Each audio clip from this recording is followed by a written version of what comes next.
Spokesperson Jess Brown-Fuller. Thank you, Madam Deputy Speaker. And I'd firstly like to set out that as a party, the Liberal Democrats are supportive of the Hillsborough Law. We've only ever sought to strengthen the legislation, not to undermine it, and we will be supporting the carryover motion this evening. But it is frustrating for everyone involved that we have reached this stage having to carry over the Public Office Accountability Bill, because this is landmark legislation that will transform the relationship between public bodies and the victims of horrendous tragedies.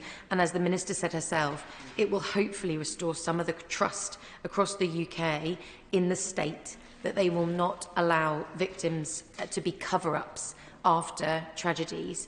A duty of candour provides a basic but essential level of transparency and fairness, and a duty for public officials to act with openness when dealing with public investigations. These are vital steps supported by the Liberal Democrats and members across this House, and I commend in particular the campaigning for years by the member for Liverpool West Derby and other honourable members here this evening. It was this government and this Prime Minister who rightly committed to the full implementation in the Labour manifesto.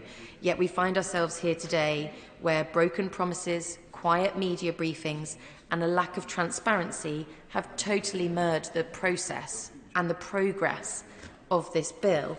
The third reading report stage was scheduled for the 19th of January, but the unacceptable carve-out for the security services brought that process to a halt.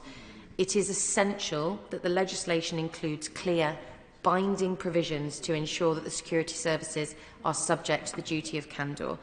That is what the campaigners from Hillsborough Law now expect. It is what the families of the many victims whose lives have been upended by tragedies and scandals expect, and it is what the government promised. The campaigners and us on these benches will not tolerate or accept backsliding. But we are still in the dark.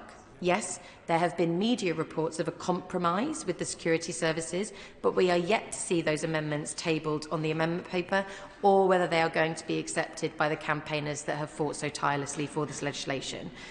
The reports also contained details of additional inclusions within the scope of the bill, including counter-terrorism police, the NCA and national intelligence.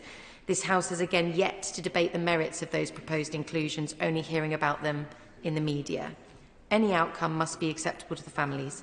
They have worked tirelessly for too long to see a half measure come to fruition, and it is clear the government will not proceed without them on side anyway.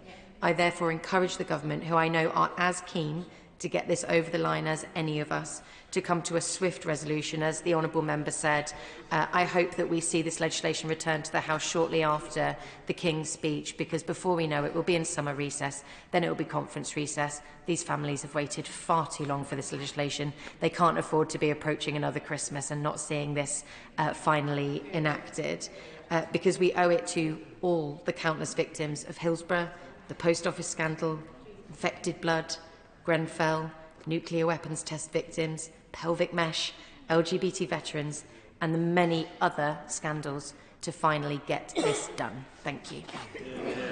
Annalise Midgley. Thank you, Madam Deputy Speaker. 10 years ago, yesterday, the Hillsborough inquest jury delivered its historic verdict, concluding that 96 Liverpool fans who died at Hillsborough in 1989 were unlawfully killed. In the years since, the 96 have become 97. The families continued to campaign with dignity and determination for the Hillsborough Law to ensure a statutory duty of candour for public officials and to prevent such injustices from ever happening again. And I am really disappointed that 10 years from that verdict and 580 days since the Prime Minister committed at our party conference to bring forward this legislation, it is yet to be delivered for the families and for my city.